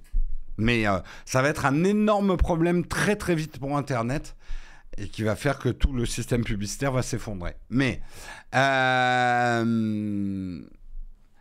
en gros, a priori, on va passer moins de temps du coup pour une même recherche. Mais on pourrait te targuer, oui, tu vas peut-être passer moins de temps, mais comme tes 9 collègues se seront fait virer et que tu seras le seul à bien utiliser ChatGPT, tu vas bosser pour 10 personnes, vu que tu travailles 10 fois plus vite avec l'intelligence artificielle. Donc en termes de consommation, tu vas peut-être consommer autant que tes 9 autres collègues qui se sont fait virer. J'adore la façon dont je vous présente l'intelligence artificielle. En fait... Et tout à l'heure, là, en début d'émission, quelqu'un qui me disait « Mais la vidéo, c'est pas écolo sur Internet », c'est vrai. Mais en fait, on a eu ce débat aussi énormément sur Shadow. Est-ce que le fait d'avoir son ordinateur sur le cloud dans des serveurs est moins écolo que d'avoir l'ordinateur chez toi qui bouffe de l'électricité avec des composantes miniaturisées, avec des terres rares. Enfin bref. Moi, je crois quand même fondamentalement une chose. C'est que, vu le prix de l'énergie en ce moment, les hébergeurs, les grands centres de data, les grands serveurs ont tout intérêt à économiser de l'énergie pour économiser de l'argent. Donc, je pense... Et on sait qu'il y a des méthodes avec des énergies renouvelables pour faire tourner des data centers avec une très bonne efficience. Donc, on peut pas, il n'y a pas de réponse simple à des problèmes complexes. De dire, on a développé une technologie qui demande 4 à 5 fois plus de calculs, c'est une catastrophe pour le climat. C'est une réponse simple à un problème complexe. On peut juste être d'accord sur un certain nombre de choses. C'est qu'il est très important, en tout cas là c'est mon opinion. Attention, Jérôme, opinion. On sort des faits, on rentre dans l'opinion. Pour moi, mesurer l'efficacité d'une nouvelle technologie uniquement par sa puissance et le service rendu, on ne va pas pouvoir continuer comme ça. Il est hyper important que le facteur efficience de chaque technologie qu'on développe dans le futur soit un facteur prépondérant. Et qu'on ne tape plus dans le dos des ingénieurs quand ils auront fait la machine la plus puissante, la plus rapide, la plus performante. Mais il faut taper dans le dos et féliciter les chercheurs qui auront développé les technologies les plus efficientes. Il est très important que dans nos marqueurs de valeur, on ne soit plus émerveillé par uniquement la puissance, mais qu'on soit de plus en plus émerveillé par l'efficience, qu'on soit plus admiratif d'un ordinateur qui est puissant, mais qui consomme peu d'énergie, que par un ordinateur overclocké, mais qui va te bouffer 800 € d'électricité par an à lui tout seul. On doit, et là je parle aux gamers, arrêter d'admirer ces tours qui consomment énormément d'énergie. Il n'y a rien d'admirable à cette technologie-là. Et c'est hyper important parce que c'est un vrai shift mental que les générations futures doivent faire. Nous, c'est trop tard. La plupart, allez, on va dire les millennials, les Gen X et les boomers, nous, on est trop attirés par la puissance. On aime les gros moteurs qui ronflent et les ordinateurs qui vont vite. C'est foutu pour nous. Mais apprenez à vos enfants, vos petits-enfants, à la Gen Z, ceux qui arrivent après, à ne plus admirer la puissance pure et à admirer l'efficience. C'est hyper important. Et tu vois, Harfler, je suis pas d'accord, Harfer, pardon. Regardez en 480 au lieu de regarder en 1080. Non, c'est plutôt inciter les jeunes à devenir chercheurs et à chercher les moyens de diffuser de la 8K en consommant aussi peu d'énergie que du 480p. C'est ça. C'est ça l'efficience. C'est là où la recherche devrait dépenser le plus d'énergie, le plus de ressources. C'est comment faire les mêmes puissances, voire des puissances supérieures à ce qu'on peut faire aujourd'hui, tout en consommant moins. Et oui, vous allez me traiter d'Apple fanboy, mais j'ai l'habitude. Oui, le move d'Apple sur les Apple Silicon, sur les puces M1, M2, c'est un bon move. Certes, c'est moins puissant que certains processeurs Intel, mais en termes d'efficience, ça éclate tout le monde.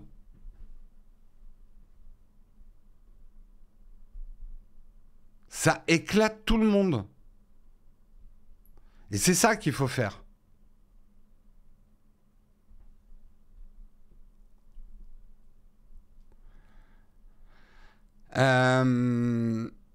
Pourquoi du 8K quand on voit très bien en 1080p? C'est faux, Harfer. Je peux te garantir que moi, je vois la différence entre un 1080p et de la 4K sur ma télé. Et la 8K, pour certains trucs, aura de l'intérêt quand on aura des écrans encore plus grands. Mais tu vas me dire, mais à quoi ça sert d'avoir des écrans plus grands? J'ai envie de te dire à quoi ça sert Enfin, à ce moment-là, toute technologie, on peut la remettre... à quoi ça sert de téléphoner à quelqu'un alors que tu pourrais prendre une carriole et aller le voir pour lui parler? En fait, rentrons pas dans ce débat, parce que empêcher la marche du progrès et que les gens veuillent toujours plus, c'est un autre débat. Par contre, essayer de faire en sorte que les gens puissent avoir ce toujours plus, tout en pesant moins sur la planète, c'est ça le futur du progrès, en fait.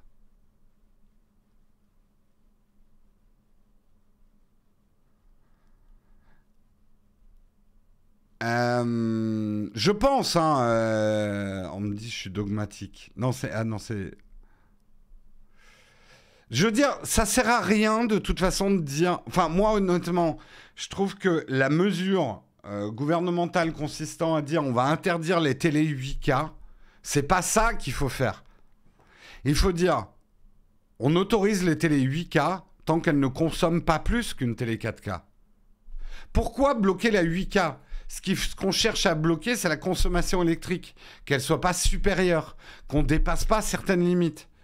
Donc quand on fait passer une loi, c'est pas bloquer ce que certaines personnes trouveraient comme un progrès, que vous, la 8K, vous en foutiez. Bon, on s'en fout. Certaines personnes, c'est important peut-être pour eux d'avoir une télé 8K hyper grande et tout. C'est leur kiff. Il faut juste leur interdire d'acheter des technologies qui vont consommer 2 fois plus, 4 fois plus, 5 fois plus à chaque fois. C'est ça.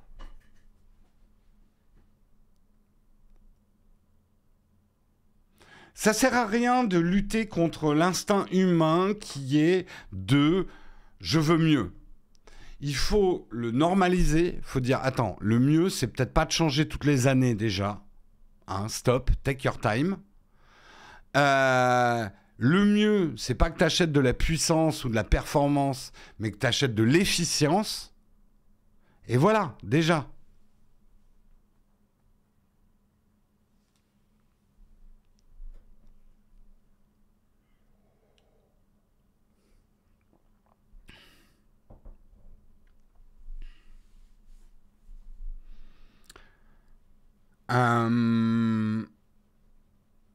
Les les chaînes en 8K, il n'y en a pas des masses. J'ai l'impression de revenir 15 ans en arrière quand on disait ouais, des chaînes en 4K, il n'y en a pas des masses. Hein.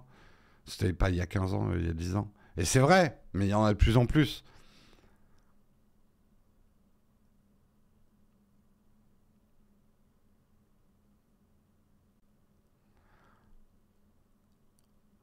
Il n'y a qu'à voir les voitures électriques, l'efficience énergétique, ouais.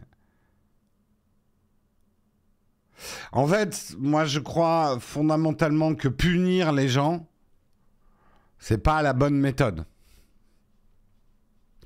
Et beaucoup trop parlent de punition.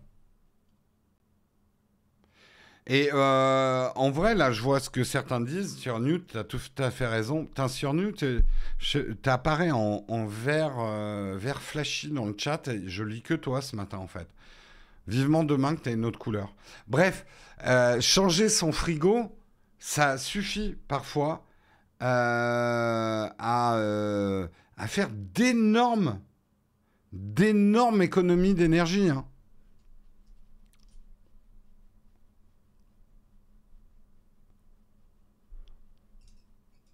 En fait, j'ai presque, et je conclurai là-dessus, l'efficience n'est pas qu'une question d'énergie électrique. Soyez efficient dans vos critiques. Arrêtez de perdre de l'énergie à blâmer les gens. Passez plus d'énergie à avoir des discours moins... Enfin, on passe beaucoup de temps à blâmer les autres. Passons peut-être plus de temps, plus d'énergie sur le temps de vie qui nous est donné à optimiser les choses, à travailler pour l'efficience, à éduquer, et passons peut-être moins d'énergie dans notre vie à chercher les poux aux autres, à les blâmer, les critiquer, les brûler, les clouer au pilori. Alors oui, vous allez avoir une satisfaction rapide, masturbatoire, à blâmer un milliardaire et son jet, mais est-ce que vous avez fait avancer vraiment les choses? Je ne suis pas sûr. Alors, je ne dis pas qu'il ne faut pas blâmer les milliardaires et leur jet. Attention, ce n'est pas ça que je dis.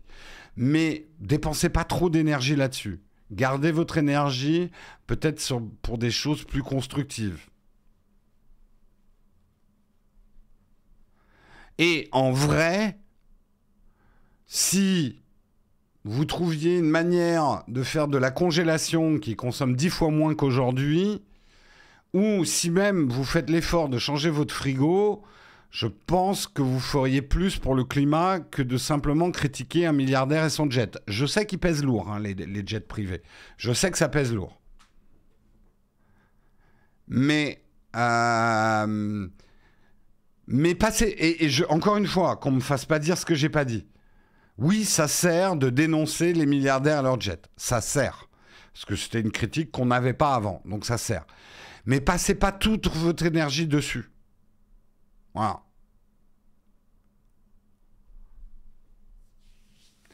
Gardez plutôt de l'énergie pour introspecter aussi vos consommations à vous. Est-ce que vous pourriez changer dans vos méthodes? En fait, le problème, c'est de voir aussi l'écologie par petits bouts. Vous me parlez de voitures électriques, vous me parlez de ne pas manger de viande, etc. N'oubliez pas que votre empreinte écologique, c'est un tout. Je donne un exemple. Les gens me blâment. Jérôme, tu fais des vidéos et tu as des lumières allumées derrière toi. Ton empreinte écologique, salaud. T'es presque un milliardaire avec son jet. Avec tes Philips Hue derrière et ta caméra filmée. J'ai pas de voiture. Et je fais tout pour pas avoir de voiture. Même en Bretagne, j'aurai pas de voiture. On va acheter des vélos électriques et on fera aucun déplacement en voiture. Donc, mon empreinte écologique est un tout. C'est un certain nombre de choix à faire. Les gens qui ont une voiture, aucun problème à avoir une bagnole. Mais ne cumulez pas les choses qui ont des grosses empreintes écologiques.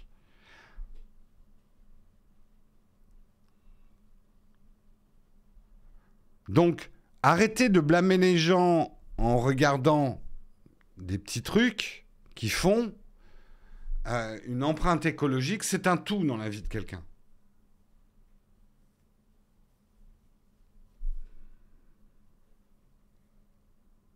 Et l'eau courante partout dans le studio, même dans les murs et les sols. Non, c'est bon, Olek. En fait, les murs avec l'inondation se sont gorgés d'eau usée. Donc ça va, on a été écolo dans l'inondation. C'est pas de l'eau propre. C'est de l'eau dégueulasse qui nous a inondés. Donc c'est bon.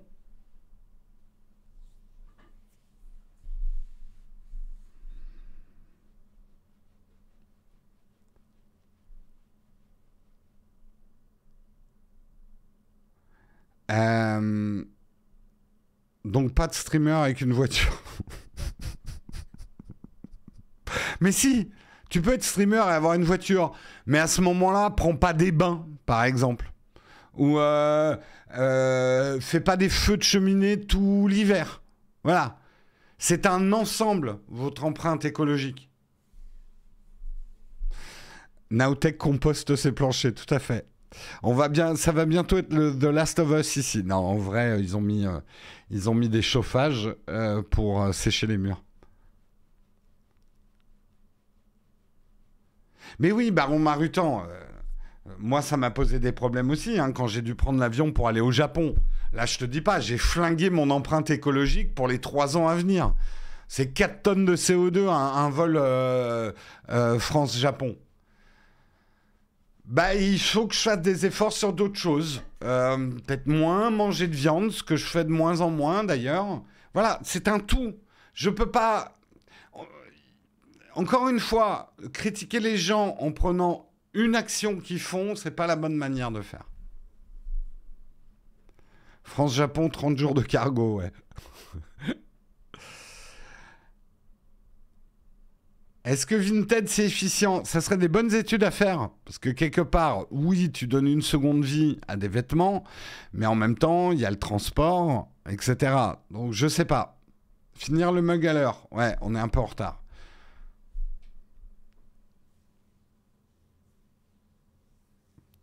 Donc, arrêtez d'être des asticoteurs de gens en prenant les problèmes par des tout petits bouts de la lorgnette. Ah, salaud! T'as vu toutes les lumières que tu mets dans ton live? Arrêtez de dépenser cette énergie-là. Chacun a une empreinte écologique, chacun doit être conscient que chaque geste qu'on fait dans notre vie a une empreinte écologique, et tâchons d'améliorer ça sur la globalité. C'est ça qui est important, c'est ça qui fera la différence.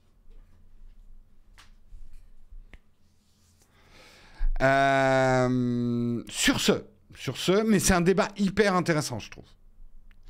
Et il faut vraiment changer notre manière de penser, et l'efficience devrait être le truc dont on devrait être le plus fier. La puissance, l'intérêt de quelque chose, d'une technologie, devrait être mesuré par son efficience et pas par sa puissance ni sa performance. Enfin, la performance devrait être l'efficience.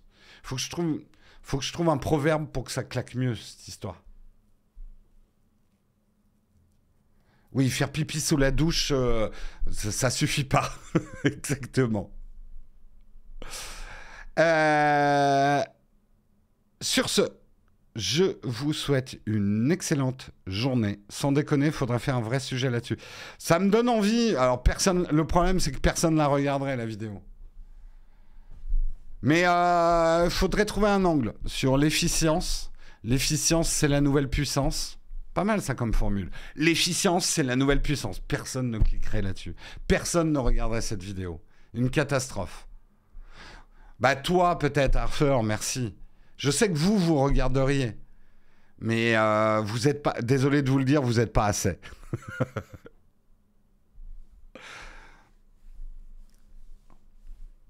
Non, il faudrait qu'on fasse à l'inverse. Quelles sont les technologies les plus polluantes pour que les gens regardent? Si tu veux, Samuel vient d'arriver. Ah bah tiens, oui, on va faire un petit raid chez Samuel Etienne. Un petit coucou. Allez, je vous souhaite une excellente journée. Demain, vous retrouvez Marion pour le mug. Que vous dire d'autre? Rien. Suivez-nous bien sur TikTok ou Instagram si vous voulez nos petits flash news qu'on fait sur TikTok et Instagram. C'est nouveau. Ça fait 2 semaines qu'on a débarqué. Mais ça se passe plutôt pas mal, c'est sympa. Que vous dire d'autre? Non, c'est tout. Et on va faire effectivement un petit raid chez Samuel Etienne. Et je vous dis ciao, bye bye. Passez une bonne journée efficiente.